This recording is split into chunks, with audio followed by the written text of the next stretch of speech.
Ruth over here. At the most patriotic venue in all the land, the America First Warehouse. That's right. It's been a busy week. A lot of news, a lot of stuff going on, and let's get right into it. Joe Biden, you heard the pardons are now null and void. Yeah, I heard that. Yeah. What do you think about that right there? Well, I think he should have been in a dementia unit the whole time. He should have never been in the White House. He should have been in a dementia unit on a rocking chair and not playing leader of the most powerful nation in the world. Yeah, I don't even think it's at the point where the lights were on and no one was home. I think the night light was on and no one was home. Well, basically, nobody came out as a whistleblower for 4 years, so it's a disgrace. Yeah, absolutely. It is. Yep. And I think that anybody that did anything that pertained to any of the auto pen signings should be locked up. Yeah, that was the whole thing was ridiculous. We sat there for the last 4 years and watched Joe Biden. I can't even say deteriorate because he was already gone when he got into the presidency, but it just got worse and worse and worse over time. And these people that were stamping those documents, you got to be held accountable, 100%. And I got a video of Trump. Trump had something to say about that. If we can get that clip pulled up, that would be awesome.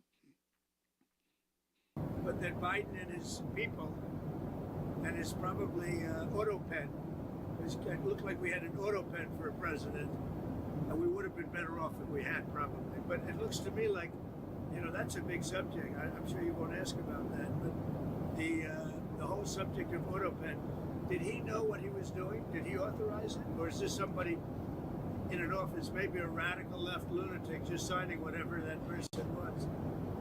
That's not what it's all about. And for the last 4 years, we have sat there and had to not say anything about a stolen election and the censorship and all that stuff.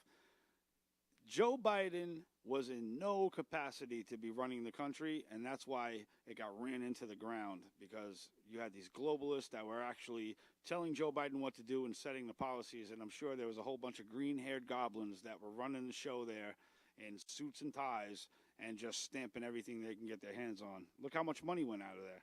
Well, not just that. I don't think that he would have wanted to happen what happened with the border being wide open, with all these gang members coming in, criminals, murderers, rapists. I don't think that would have been what he wanted. I don't think he had any control.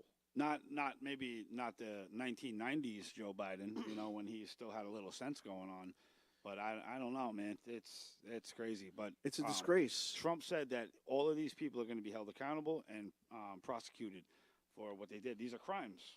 You can't just stamp presidential documents and expect nothing to happen. I mean, we would like to see that happen. I think the majority of the American people have their doubts. And I see it on my page where everyone's like, yeah, he could have prosecuted Hillary, he never did. There's a lot of people that don't think that anything's going to happen. All I can do is keep my fingers crossed. Yeah, there's a lot of skeptics out there. I get them on my page too, and I see it all through social media where, a lot of people from whether it's the JFK files or Martin Luther King or any of the things that were supposed to get released and the can got kicked down the road, and the public, like, how about Epstein? We're still waiting on all this Epstein. How many videos are there? There's probably thousands of videos that are in someone's custody that knows exactly what's going on, but they're hesitant to release it, and now it's got the public at a position where it's like, maybe they'll release it, but they probably won't. And that's not good, man. If you want to shape the morale of the country, you have to release the documents, get it out when you said, like the JFK files today. If you want to check the JFK files, they're on ucnynews.com. Just click on the declassified tab, and I have them on there in their entirety, plus the old FOIA releases that were done a couple years back. But yeah. So man. The real assassin was the driver of the car? So we're going to go through the documents. There's like 80,000 documents, and each document has like a folder, So there's a lot of stuff to go through, and I want to get like pinpoint accuracy on what the hell happened with JFK, because I think we all know the reason why they took him out is because he put us back on the gold standard, right? He took the power out of the Federal Reserve from printing our money and shifted us back to the U.S. Treasury. That's why if you look up a 1964 $5 bill, on the top it doesn't say Federal Reserve note, it says U.S. Treasury note, because that's what he was in the process of doing, is getting our Treasury back in control over our monetary system and taking it away from the private banking industry, which is known as the Fed. And, And then he started talking about the secret societies and how there's certain infiltrations going on in between the government, and all of a sudden, he gets his head blown off on national TV. All right, so I'm anxious to see exactly what happened. I've heard that it was the driver of the car that shot him. I saw a video that looked pretty damn convincing to me, where there was a driver or possibly the passenger was in between the two people that were sitting in the front, where there's definitely a gun displayed and a shot taken. So, and it would make sense because his head was what, back right when they got shot, and they tried to say it was I forgot which way the direction was with the bullet, but that's what they're saying is that for the guy to be in the tower to take the shot, it wouldn't have made any sense for him to take the shot and his head to move that way when if you put the driver or the passenger with the gun, it makes perfect sense on how his head moves. So we'll see. We're going to get to the bottom of it, but we all know why he was taken out. Anyway, nonetheless, there's still nobody being forthright about it. Yeah. It's left to us to conclude or come to our own conclusions, what we think happened, but nobody's actually giving you straight answers. Yeah, so we got to get to the bottom of that immediately. Maybe somebody should take the PDF and run it through an AI and see, instead of like having all these different journalists trying to read 80,000 documents, throw that shit in the AI. Right in the AI. Scan it in, and let the AI go through it, put whatever search parameters you want, and pull it out immediately and disseminate it to the public, because that's what we need. We need immediate disclosure. So do you hear about this whole thing going on with the judge, and he's stopping Trump from shipping out the migrants and the Tren de Agua and all them? So there were 2 planes that did make it through before the judge had his order signed, and they actually touched the ground. And I got a video of them getting received in El Salvador, and this is epic right here. Pull that video up, and we're going to check this out real quick. These are the gang members and criminals being pulled in to the facilities in El Salvador. Let's check it out.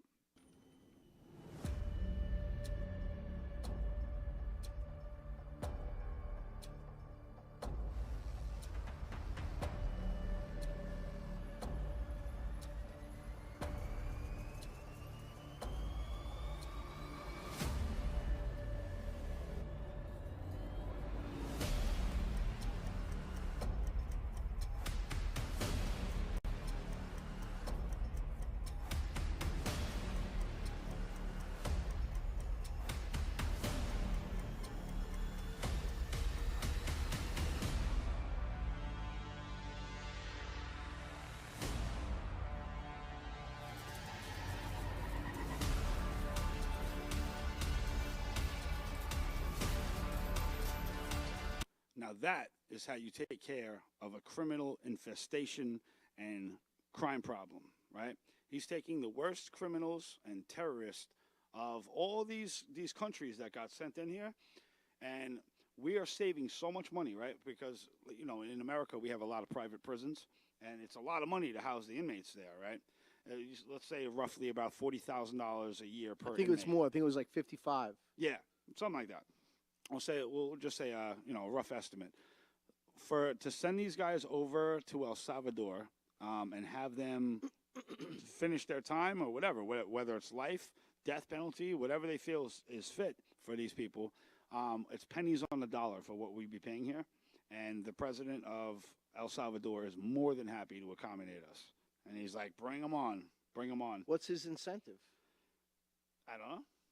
They're going to work out something. I'm sure we're going to go liberate El Salvador, because he already took care of the cartels and the gangs out there. The MS-13, they will not even show their tattoos in public because they're so scared of this guy.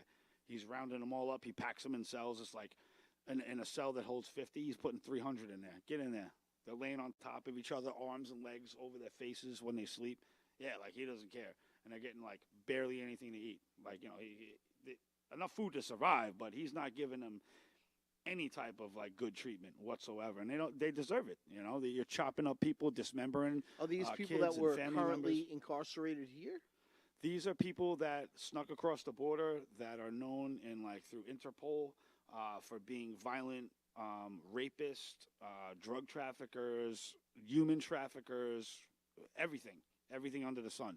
So that's the main targets that Tom Homan and the Border Patrol and ICE and the rest of all these other agencies, the FBI, the Department of Justice, they're all going after these people in unison as one big giant net that's. So they're not all El Salvadorians. Some of them. No, are you got Colombians, you got El Salvadorians, you got some Chinese in there, you got people from Thailand, you got everywhere, all over the world. We were the dumping grounds for the worst people in society of all the countries, even mental institutions. Like Trump always says, oh, they emptied their mental institutions. He's 100% right, because if you look around on the streets, like some of the people that made it here, they're nuts. Yeah. There's people that don't speak English, but they walk around like they're zombies, and they have no way of functioning in a society because they're like wild animals. It's crazy. But we have that with American. Oh yeah, American homeless. Go look at Kensington.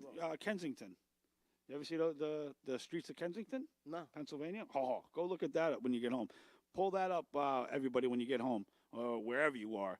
Kensington, Pennsylvania, it is the drug capital over there, and it is zombie land. When I say zombie apocalypse, like The Walking Dead, it's exactly what you will witness over there. Like people with flesh-eating diseases, skin falling off. They're walking backwards, like in positions that their body shouldn't even be able to bend. Really? Yeah, like messed up on fentanyl, trank, whatever it is out there. Like, the most hardcore drugs you could find, these people are roaming the streets and just crazy. And there's people that go through there with cameras. How do you know about that place? Because I saw it on YouTube. I was looking up fentanyl crises because I was going to do a report on it, and I ended up coming across a guy that does tours through cities. He'll just strap on a body camera or a GoPro and just walk through the cities in like bad neighborhoods, wherever.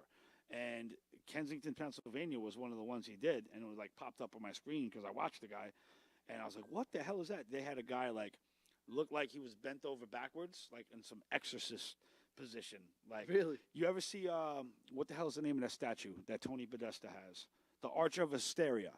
The Arch of Hysteria. It was one of Jeffrey Dahmer's creation when he took the head off the body and propped it up on the bed where the arms were backwards, and the thing was like, you never saw it? No. Yeah, sick stuff. But I'm not surprised that Tony Podesta yeah. a replica statue or. Yeah, that's a whole nother topic. Tony Podesta's artwork. That guy's a sick freak. So was his brother. Yeah, Comet Ping Pong. We see you too, you sick freaks. But yeah, man, Pizzagate is real. Oh yeah, Pizzagate. Very real. For those who think that that's some kind of media hoax, it's not. It's real. Yep. Don't trust the mainstream media. Pizzagate's real. Do your research. Look how many years they covered up Jeffrey Epstein. Do you have Pizzagate on your UCNY website? I have some stuff related to it. If you go to UCNY News on Rumble and scroll through some of my videos from the past, you'll see a lot of the stuff I covered relating to human trafficking, the elite, secret societies, the puppeteers of society, how they function, the secret symbols, all that stuff. But I study, Masonic encyclopedias. I'm a weirdo. I go diving into books written by Aleister Crowley and see what the hell they're talking about, and so. There's a crazy bunch out there that's actually in power, that is in control, that these people are buddy with. So it's pretty scary. Oh, yeah, well, they made Abramovich like some kind of ambassador or something, didn't they? Oh, yeah. Microsoft tried to wheel her out with one of the commercials, and they got big backlash because she's like a known witch. Satanic, They try to say that she's an artist performer, but she's not, or performance art. I said it backwards. But it's not performance art, like spirit cooking. What the hell is that? Spirit cooking, right? And they take breast milk, period blood, and semen and paint a picture on the wall and write messages. Like, who does that? Right? Exactly. And you look up this lady. She's pretty weird. And she was given a position under the Biden administration. Yeah, I remember something. Yeah, she was given a position. She was some kind of ambassador. Yeah. Yep. I'm sure we could look it up and find out, but I think her name is Marina Abramovich. Something like that. Marina Abramovic, something like that. Yep. But check her out. You'll be disgusted. She's a swamp creature. She's another one of our enemies. Selling art to the satanic. And you see her rubbing shoulders with all the elite celebrities, all the A-list celebrities, the red carpet walkers, and she's right there hand in hand. She's got pictures with Jay-Z. She's got pictures with Lady Gaga. And, like, they look real intimate, like they're real buddy, and it's nasty, man. With the whole Hollywood culture, the music industry, that whole thing, it's a huge facade, and it's crazy. But So what's anyway, next? Dan Bongino, he's in there. He's in there. We got a little picture of him, Dan Bongino, with his first official photo as the deputy director of the FBI. Are you kidding me right now? That is a face right there that is seeking vengeance. All right? He knows where the bodies are buried. He worked for the Clintons for a very long time. He was Secret Service with them. So he knows how Bill and Hillary and all the little weird things they like to do, he knows everything. I'm sure he's locked into a non-disclosure agreement under the past, presidents or whatever. But now that he's in charge of these investigations, he could probably, give a couple hints to a couple people that'll do a couple things and get these people arrested. So Well, it would be nice. And it would be nice for the rest of the public to be aware that before Bill Clinton was president, he was governor of Illinois, and he was a coke dealer. He sold tremendous amounts of cocaine. Yeah. Not many people know that, and people always think I'm crazy when I mention that. But if you do your research, there are plenty of interviews with plenty of pilots who will tell you that they flew cocaine for Bill Clinton. Yep. Yeah. It's crazy. And speaking of other people getting into positions of power, anybody see Conor McGregor is running for president of Ireland? I saw something about that. Dude, he's freaking awesome. This guy will go knock out the competition, no problem. He's not playing no games. So Ireland, through the European Union, has basically crushed Ireland, right? Because they were signed into this, they had to take on a whole bunch of refugees, right? And it was the same refugees that they were sending all over the world. There were certain countries that were targeted, and Ireland was one of them. Germany. So, yeah, Germany was one of them, too. Sweden. And they got a huge influx of migrants there that refused to assimilate, refused to do anything. So right now it's basically like they put enough people inside Ireland to create a civil war with the Irish people. And they don't want the people there. They want their culture back. They want their land back. They want their housing back. They want the prices reduced. And, so the European Union just destroyed them. So, they're in the process of fighting them. But I think Conor McGregor has got a huge set of kahunas, and he really doesn't care. And I think the Irish people are behind him 100%. So if he runs for president and gets on board with President Trump and, the whole agenda that he wants to carry out here, and then they start to institute it over in Ireland, they can start ejecting all those migrants out of there, get their culture back. And the rest of the countries of the world need to do the same thing. Send these people back. Send them back. Because 9 times out of 10, they're not assimilating. They don't care about your country's values. They don't care. They don't care. They want to preserve their traditions that they have from their country. And this is something I was thinking about today too, right? So you have a lot of illegal workers, Spanish workers, right? There's a lot of them flooded on every job site throughout this entire country. And the thing that pisses me off the most is I love everybody. They're hard workers. I'll give it to them, all right? But the same way that they didn't have a set of bulls to go fight for their country, go become leaders, rile up your town, get your people together, get the next town over, get the next city, start making campaigns on your own. Yo, if you're a coward in your country and you're like, yeah, no, you know what? I lived here my whole life and I'm just going to leave and I'm going to America, and then you come here and you don't want to fight for our country, like you carry. Well, I don't know that they were given the opportunity to join the military. No. It has nothing to do with the military, right? Every country has a massive amount of people that overflow over the government, right? We outnumber the government in every country there is on earth, right? Yeah. The citizenry outnumbers the government. No matter what country you come from, you should be able to have leaders that rise up, right? There's got to be somebody with a set of balls that wants to leave a mark on history for their country. And I think like the revolutionaries of the times from like back then that would lead people into war and lead people into battle and say, no, this is going to be our country. We're gonna do it this way. There's nobody left. I feel like we have an extremely soft global population that don't want to stand up, And I think the only reason why Americans, we take the brunt of the pressure is because we stood up.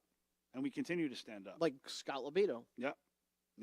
So I don't know, but I'm just blowing off a little steam because. No, I understand where you're coming from, but we don't know the history of, Juarez or where these people are coming from. We don't know what they did there before they came here. All we know is that they came here illegally, and they didn't feel like waiting for the paperwork to go through. But in fairness, we don't know what type of people they were. We just know that they're trying to give their family back home a better life by taking American currency and sending it to their country and basically taking jobs from our children. Which is still a kick in the ass to us both ways, right? You got our jobs going, and then you're taking money out of our country, not circulating it back in to build up your retirement, not here. Like, that's crazy. Well, that's, I think, what part of the problem is. It's weakening the American dollar. Yeah, that's true. Today is March 18th. I want to give a big birthday shout out to my son, Tim. I love you. It's been an honor to be your father all these years. Happy birthday, kid. Pull up a picture of my little, my Patriot, my big Patriot now. He's 22. There he is. And I got a granddaughter. So shout out to Tim. Shout out to Audrey. I love you guys. I'll be down there in April to see the whole family. And, yeah, man, so that's my blood, sweat, and tears. Congratulations. Right, man. Thank you. You're welcome. So big happy birthday to you. And then what do we got? So I just snagged a new clip of Bill Gates talking about what the future of humanity is going to be. Have you seen that one? No. Oh, man. All right, guys. Pull up the clip. Let's go get Bill Gates on the screen. Let's see how he feels about the future of humanity. People are like, wow, this is a bit scary. It's completely new territory. I mean, will we still need humans? Not for most things. We'll decide. If you don't share, you don't care. We'll decide, the guy says. We'll decide. Can you believe that? Oh, yeah. Nothing surprises me with that piece of crap. So this guy gets caught clip after clip after clip after clip just talking about depopulation and how he doesn't care and the world to be a better place with his genetically modified mosquitoes, giving the mRNA technology everywhere. When are we going to hold these people accountable and have crimes against humanity charges? I'm ready for Nuremberg Part 2, and let's kick this off and hold these criminals accountable once and for all. Because if we don't kick it now, it's never going to cease to exist, right? And what I feel should happen, right, we have all these criminal philanthropists that want to throw their money everywhere. We don't even know where Bill Gates lives. Yeah, I know. He's a Bond villain. They are. All of them are. And it's incredible because we are seeing this in real life, how they just laugh. He's like, oh, yeah, genetically modified vaccines going into your kid. We just stick it right in the vein. Ha, ha, ha. That he's laughing on camera talking about genetically modified stuff. Once you modify your DNA, right, it's going to mutate. Once you go off the natural cycle of something, it always fails. That's why God made us perfect. God gave us all the food we need, all the lumber we need, everything that we need for free. And we're the only people on the planet, humans, aside from, insects, birds, and all the mammals and fish and all that stuff, they all could seem to generate a home.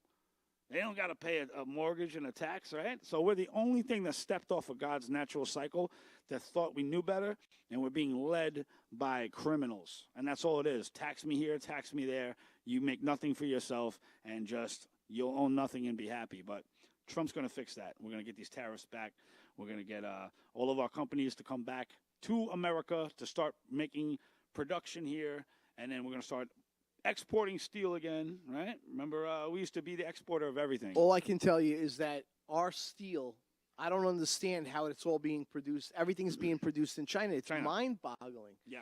I was putting a TV mount up on the wall, and I was breaking screws after screw, and I'm like, I don't know if I'm going to have space now in this stud for one more screw because I kept snapping them while I was trying to put the bracket on the wall.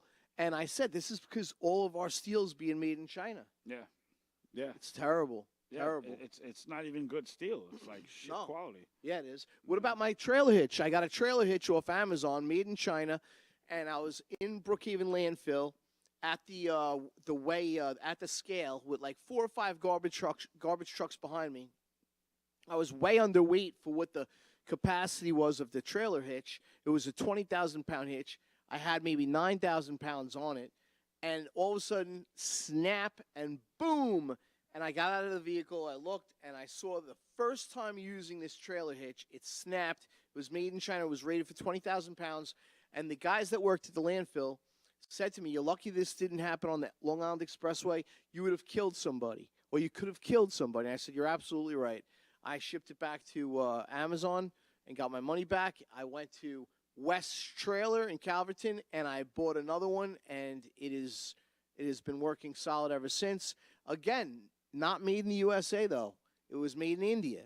And I'm wondering why all of our steel is coming from foreign countries. Because they shut that down. They wanted to shut down all the steel, all the oil. It was everything. Obama, right, with NAFTA or something? Yeah, well, NAFTA was under Clinton, and he's the one that shipped all the factories out, and they increased. We want our steel made in Pennsylvania.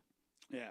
Bring the steel factories back so we have American-made steel, and things will have integrity again, because right now they're just all over the place. All of our framing straps, our hurricane straps, I doubt they're made in the United States. I think they're made in China. I'm going to look next time I buy some more. Yeah, no, it's crazy. So I found a doctor that was talking about remdesivir under COVID, where Fauci basically made that the only medication that they would give the patients that were in the hospital. Mm-hmm. So it's an interesting testimony. Let's pull that up. Check that out. Is proven to kill lives. I said since May 2020, remdesivir will result with at least 30% deaths of everyone who receives that drug in a hospital for 5 to 10 days. I got Thomas Renz to pull the CMS data. You know, for the state of New York, I just decided to run it in New York. I wanted to know Medicare-aged patients. What's the percentage of death of those who received remdesivir for its 5-day protocol? 26.9% of them died. And do you know right now that remdesivir, as of October 2020, was found by the Cardiovascular Toxicology Journal that it actually causes death of heart cells and is cardiotoxic and can lead to cardiac arrest? That was in October. December 16th, your FDA, your NIH with Anthony Fauci there, decided to update now all guidelines for treatment drugs allowed and approved for COVID-19 Americans. Guess what's the only listed drug FDA approved for hospitalized Americans? Remdesivir. When it is published by the World Health Organization to cause increased acute kidney failure compared to all other drugs being used in the world when treating COVID-19. And that was published in April of last year. So you have kidney failure, liver failure, now heart failure being caused by remdesivir, published to do so. 2 months later, your NIH, the FDA, still sits back and goes, this is the only approved drug for hospitalized COVID-19. Yep. So unbelievable. Unbelievable. And that right there, folks, is what you call a mass genocide in America. And did Trump defund that? Yeah, the NIH. He basically pulled all the funding from there. But there needs to be serious investigations into what happened, because Fauci needs to go to jail, and every single person that Fauci directed that didn't step up and do the right thing and do their due diligence to see if this was actually accurate information, you're there, man. You're well, they're co-conspirators. Yeah. So I'm hoping in the future. I'm working out something. I did a FOIA request for Dr. Fauci's emails in 2020, and I have a batch of emails that I have between him and a certain virologist. I'm not going to say the virologist. I'm not going to say the name yet, but I'm working on getting him on the show, and that's going to be a huge show because he's basically the rival to Dr. Fauci that was trying to tell him that something really bad was going on. So, yeah, man. Well, Carrie Mullen was the doctor that created the test. Yeah. All right, you know what? We're going to go to commercial real quick with Flynn, and then we're going to bring in Ivan for the next segment. Okay. Yeah. All right, so let's run that General Flynn promo, and then we'll come in and we'll have our special guests. Considered highly skilled when it comes to intelligence gathering. 33 years in the U.S. Army. Flynn knew exactly how the system worked. He knew exactly what the intel world had been up to. He understood its funding. They had to get rid of Flynn. President's former national security advisor, Lieutenant General Michael Flynn, pleading guilty today to lying to the FBI. There was a moment where I just felt like I was drowning.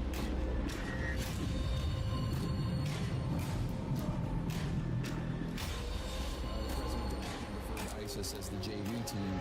Do you feel as though your warnings were ignored? We all knew that he was one of the most respected generals in the military, plain and simple. Well, in 2012, he was appointed director of Defense Intelligence Agency. He ordered the first audit of the use of DIA's use of contractors. This set off alarm bells. So I'm in there with these other political appointees. They're all supposed to go in there and tell what they believe to be the truth. What they did was they took my assessment and they wanted me to change it. And I was like, I'm not changing it. Mike Flynn, whatever you think of him or his politics, did not lie, but instead told the truth. And so he was, by definition, the most dangerous possible person for Donald Trump to hire. President Obama said, but I do have one specific recommendation. Stay away from Michael Flynn. He's bad news.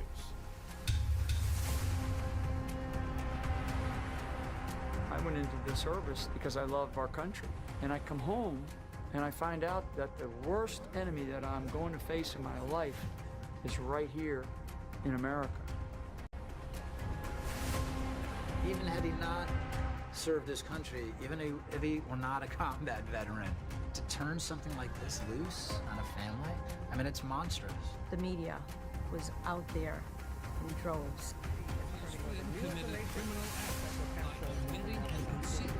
I went into a very deep depression, like suicidal depression. The only thing that kept me alive was my son. We always knew that we somehow had to get through it because we knew he wasn't guilty. Over time, instead of being pounded down below the surface of the ocean, we started to fight. I'm now above the surface.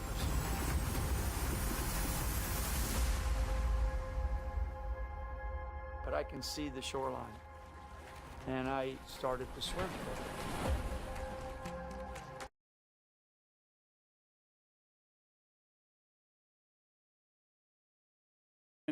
And you get to support his cause. The government did him dirty under Obama, and he's been fighting to get his name back. And now he's got a position back in the government. So go get that movie and stream it. So I have a special guest here. We got my buddy Ivan Raiklin here. He's a Special Forces Green Beret, a very instrumental figure. He's on the road. My man. What's up, Ivan? How you doing? Let's get this going here. Yeah. Doing great. Thanks for having me on. Yeah, thanks for You're coming, welcome. man. I love the title of the podcast. Know your enemies. I definitely know who they are. Yeah, man. Yeah, absolutely. As the deep state marauder, I would figure you would. Oh, yeah, absolutely. By name, date, place, transgression, category, relationships over the last, how far back you want to go? 50 years? Yeah, go ahead. Go for it. Let's give him a history lesson. No. How much time we got? I could give you a half hour. I was supposed to have General Flynn on in the second half, but I think he got a little wrapped up with something else. And so we're going to continue that at another time. But you got as much time as you want. I got till 7 o'clock. So we got about 25 minutes. No, I mean, what do you want me to talk about? So now that General Flynn got a little position inside the government, do you think that we're going to see a little bit of deep state scattering around and more rats jumping off the ship? Yeah, let me contextualize kind of what we saw yesterday in President Trump's Truth Post. It's a board seat, which means General Flynn and all those that are named on there continue to do what they've been doing externally. It's not a position where it's paid. And you don't have to be, as far as I understand it, you don't have to be a government employee. It's just an advisory role. And that one is specifically as it relates to the United States Military Academy, which is up in West Point. We call it Hudson High. And I think My guess is that the reason why he was appointed to that position was to get the next generation of our officer corps to have a warrior ethos and see what courage and leadership looks like. So that would be my guess, because at the end of the day, that's, it's the oldest military academy in America. And I'm sure he's going to have a role in advising on that. I saw that Steve Bannon's daughter, Maureen, who's a West Point grad as well, she was also appointed to the board. So I would suspect that, to answer your question, I guess more directly, I don't think it really changes much other than just it shows those that aren't in the know, if you will, and I don't mean that disrespectfully, that the relationship between the president, 45, 47, and General Flynn didn't really miss a beat. I guess it did a little bit during the weaponization of the deep state, but I think everybody understands that, especially since you played the trailer to the movie. In order to understand every single person that was weaponized against President Trump in detail and those relationships, you got to first understand who went after General Flynn, because the same people first went after General Flynn because he was a much bigger threat than President Trump due to his knowledge of the system and the organizations, entities, right? Because at the end of the day, President Trump just didn't know what he didn't know going into D.C. He says that multiple times, that he hired the wrong people at times. You get some, you get some right, you get some wrong, and unfortunately, in that chaos of the first couple of days of the first administration, the deep state went totally, 100% max to take out General Flynn, so that President Trump could continue to have a blind spot in the national security ecosystem, those that were spying on him, and then those that ultimately ended up weaponizing against President Trump as well through lawfare, lawfence, and then assassination attempts. And it only escalates more now through swattings and then, just terrorist tactics against every single person that's kind of promoting America First values against the corrupt scheme that was created via, USAID and the money laundering. Yeah. So you're seeing pushback, and you're seeing some of the judges that are ruling against the closure of this corruption. You're going to start to see their relationships and where their loyalties lie. And they're going to have to be rooted out. Just like Elon Musk said, if you're going to go against the system, the matrix, whatever you want to call it, they're going to fight back. Yeah. And it comes down to like how 100%. I guess victory comes from the speed in which those that haven't bent a knee over the course of the last 4 to 8 years, how fast can we mobilize men to go ahead and, what would I use for a term, grow a pair and start to fight back? At what point do you fight back? What have they done? They've mutilated your friends, family, neighbors, as well as yourself through the DNA mutilation injections. Yep. They castrated, they murdered children in the womb. And when they failed, then they went ahead and did post-birth murders, right? Yeah, it was horrible. And then they pass laws to do that. And then if that fails, then they go ahead and start to castrate the children in school without parental consent. So at this point, if you're still defending that, you're my enemy. Yeah, exactly. And that enemy list is big. And I could care less how big it is, okay? General Flynn, based on his actions, could care less, because he and his family have already taken down the most powerful, illegitimate government the world has ever known. Yeah. And so now we continue. Yeah. What a time to be alive. Escalate. Yeah, that's it, man. Now we're on the front lines. We're in control. The Patriots are running the show, and not yet. A lot of people don't. I want to kind of hit this real quick. Is that know your enemies, right? I would say that majority of this administration still doesn't understand fully who their enemies are by name, date, place, and transgression. I know that's a bold statement to make. No, but you're I right. do talk to a lot of people. No, you're right 100%. You're right 100% because majority of the enemies are these super groups that go out to like Davos and the World Economic Forum, and you got these psychopaths running around. Yeah, you got those. I mean, you have the global actors, obviously. Yeah. I think there's enough people that address that issue with the reawaken tour, etc. Yeah. But I think the blind spot for most people in this admin comes from how the Article 1 branch of government, domestic terrorist Democrats, did continue to weaponize against all of us, not only through the funding mechanism of the money laundering scheme where the Republicans and Democrats participate, but I'm talking about through the law enforcement capability of the House and Senate. So the Speaker of the House, the Senate Majority Leader, the Capitol Police Board, the Capitol Police leadership. Because at the end of the day, imagine you work at a place where the most powerful people, you are able to monitor their communications and all video of their activities on campus. You think that you're going to pick up some transgressions and some dirt? No, of course. Yeah, so that's kind of how it works. The Speaker of the House controls the House Sergeant at Arms. So every House office building and the House side of the U.S. Capitol, that Sergeant at Arms controls all the comms, mail.house.gov, all official devices, computers, phones, etc. So at the end of the day, they can kind of look through and, monitor that. And then also the CCTV footage. And on the flip side, on the Senate Sergeant at Arms can do the same thing.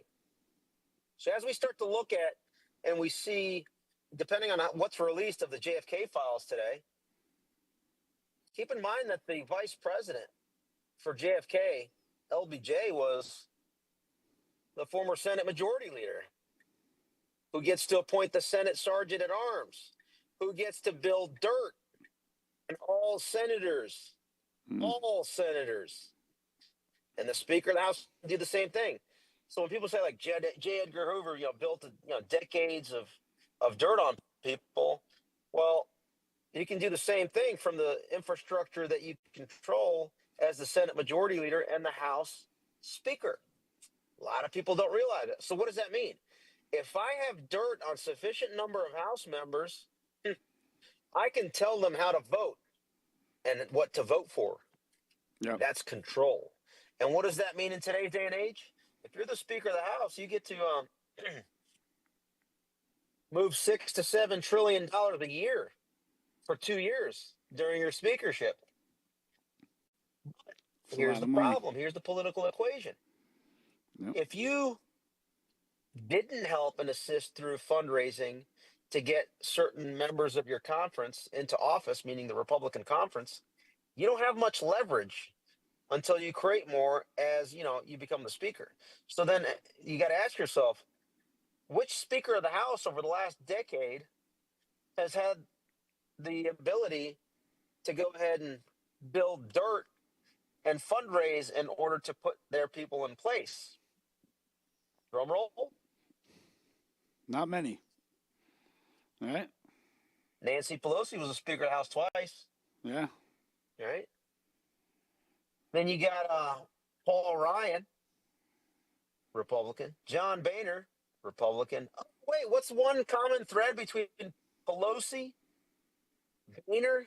I should say Pelosi, and before her, Paul Ryan, and before him, John Boehner. So 2 Republicans, 1 Democrat. They all had the same House Sergeant at Arms. Interesting. So, yeah, I get it. The Speaker of the House controls the Sergeant at Arms. But doesn't the Sergeant at Arms also then have dirt on those 3 Speakers of the House? If there is dirt to be had? Yep. You see where I'm going with this? Yep. So those are the people you got to talk to. Ryan and Nancy Pelosi want a Fed surrection to take place to stop the objections on January 6th from taking place in order to block an illegal election from being certified, what is required? Their decision to do it. That's it. Yeah. Because they control the law enforcement entities that have jurisdiction over the Capitol, the House and Senate office buildings through their respective sergeants at arms, Senate and House. And so they've been maneuvering while everyone's focused in on, oh, we got a primary Massey. We got to do this. We got to do that. Look at these shiny objects. While all that is being swirled around, they are running circles around this administration through parliamentary maneuvering that this administration still has no clue of what's going on, completely blind. And here's what I'm going to explain it to you since you're giving me a few minutes. Yeah. Ready? Yep. Love it. So, the Capitol Police, this is something that everybody needs to look up. It's literally 2 sentences, and it'll explain away the entire Fedsurrection on how they were able to play it. Ready to take notes? Go for it. I got you. Title 2 U.S. Code Chapter 29, particularly Section 1967B, it's 1 sentence, basically, that lays out the jurisdictional limitations of the Capitol Police and the Capitol Police Board framework. And then 1979B talks about who has authority to release security information related to the Capitol. That's the Capitol Police Board, meaning the 2 sergeants at arms, at the direction and discretion of the Senate Majority Leader and the Speaker of the House. So the Capitol Police Board consists of 3 people: architect of the Capitol, 2 sergeants at arms, and then the chair of that board alternates between the sergeant and the House and the Senate sergeants at arms. So this is how they've been able to slow roll the disclosure of January 6th Fedsurrection. Even to this day, even though we control both House and Senate with Republicans, guess which committee in the Senate controls oversight of the Capitol Police and all of its activities, meaning the General Counsel of the Capitol Police, Ted Tobias, the Chief of the Capitol Police, and any other shenanigans.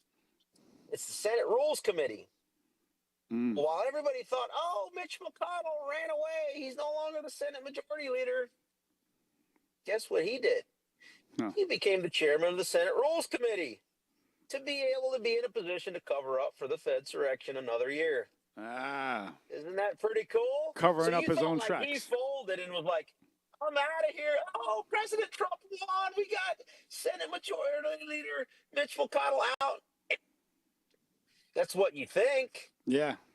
That's not how it works. Yeah. And then, oh, by the way, did I fail to mention that Mitch McConnell is also the chairman of the Senate Appropriations Subcommittee on Defense, the biggest budget line item in our entire federal budget, to include the black money that goes to all of the all the stuff that off the books, Doge, right? Yeah. Is looking at for lopping it off. You think Mitch McConnell is going to vote at a committee the destruction of the corruption that he's been facilitating for decades? No way. He's going to cover it up any chance he As the chairman of the gets. Senate Rules Committee? Yeah. Now you see why he's been voting the way he's been voting on all appointees? Yeah. It's obvious when you have that people background. Don't know the details, right? The devil's in the details. And man, Mitch McConnell has a lot of details. Yeah. Thus, he's the devil. Yeah. Yeah. It's true. Now, let me pause there before I continue. You got any questions so far? Yeah, no. I mean, you're filling in a lot of blanks for people that probably don't understand the full spectrum of how DC and politics and everything works. So I'm glad you did that. It's incestuous generational corruption. Yeah. Yep. And now we're at a point where a lot of it's getting exposed, and it's good.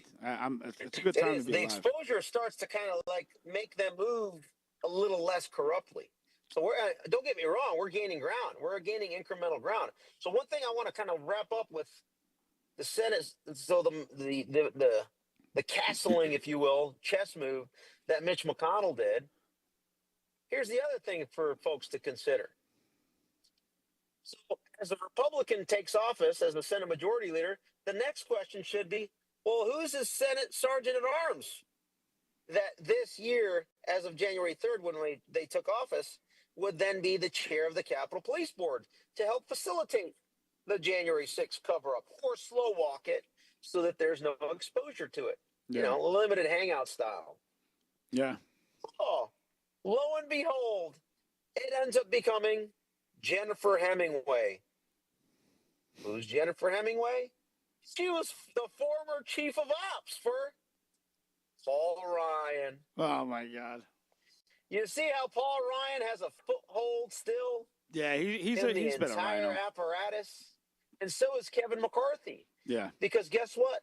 Most of the Republicans in Congress, right, that are still members of Congress, almost all of them, over 180, if I, by my last count, maybe off a little bit, 180 of the 220 or so Republicans got into office because of Kevin McCarthy's money and his PACs. Why did he get some of his money? He voted to send money to Ukraine so that Ukraine can go ahead and pocket 40% of that in their, in Zelensky's pocket, and all the ministers just stealing that money. And then some of it ended up going back to FTX for the CEO, Sam Bankman-Fried, to send money to Democrats and their PACs, meaning, what's his name, Schumer and Pelosi. But the number 2 guy at FTX, Ryan Salome, was the guy that bundled money to donate to Republican PACs. Wow. McConnell and Kevin McCarthy. You see how that money laundering scheme's working? Yep, it's a big circle as jerk. Elon Musk tries to stop this from happening, he's up against not only Democrats, but about 80%, well, I should say 95% of the Senate Republicans and about 80% of House Republicans. Yeah. So the only path to Doge, I said right after the election, is for Elon Musk to become the Speaker of the House. That would be great. Can you imagine? That would be great. If Elon Musk was listening in, here's what is going to take place. If I were advising you to be the Speaker of the House, as a Speaker, you set the agenda. Not only do you have dirt on every member of Congress and their staff because, well, they probably communicated transgressions on your platform, Twitter, when it was Twitter 1.0, through the direct messages, and you have geotag location data on all those transgressions that you can then dole out those the criminal actions over to the particular jurisdiction at the county and state level. But in addition to that, you can leverage that to then get their vote, secure it to become the Speaker, and then you continue to build dirt on them by looking at the IT infrastructure and CCTV footage. Or second best option is Elon. Leverage what you can to go in and do a Doge action on the entire Congress, House and Senate. Yeah, Watch how they squirm. Yep, you clean out 90% of everybody. The reaction to even a suggestion of that will expose them like you would never believe. You know, like most Republicans are like going along to get along with Doge, with Elon stuff. Yeah. Once he comes in and says, hey, you know what, John Thune, I'm going to do the same thing with you guys. What do you think? Oh, no, stop. You can't do that. Separation of powers. What do you mean?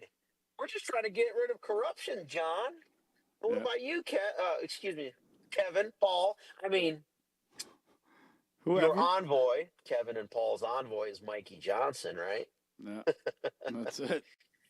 Yeah, I would suspect that there would be a massive rejection to that proposal. Oh, so big time. I offer it for folks to consider. See, I only give the best unconventional option to create the most massive destruction of corruption. Problem is, I don't have the leverage to influence people to take that unless we mobilize enough people to demand it. Yeah, I think that's our mission right now is to get as many people on board while we have this small window of opportunity. Yeah, I mean, we got X. Elon's allowing us to speak a little bit. Chris Pavlovsky, the CEO of Rumble, thank you. He actually provides more free speech than Elon. Yeah, Rumble's pretty good. I've never had a problem with Rumble. But yeah, so they're good. Oh, yeah. That's where we're at. That's good, man. I'm happy to see you, bro. It was good seeing you out in D.C. And we were over at the bar over there in D.C. outside of the Gulag after all the news, the news frenzy.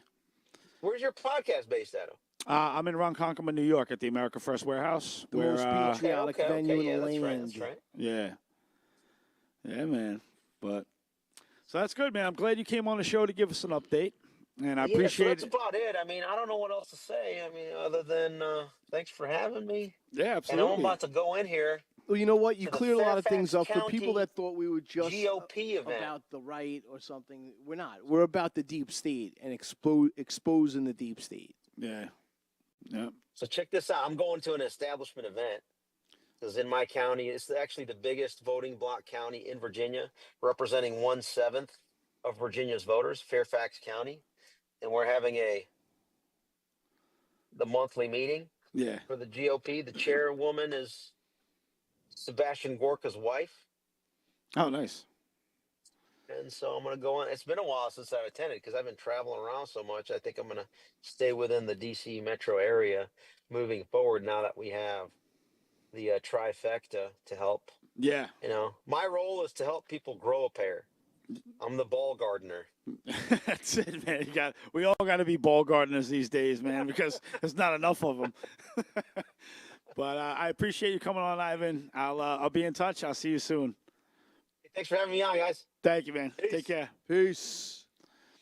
Yeah, man. Good dude. Good dude. Great having an update. Yeah, a lot of knowledge right there. A lot of knowledge. Yeah. So he was Special Forces, Green Beret, and just awesome guy. Really funny, really comical when you see him in person.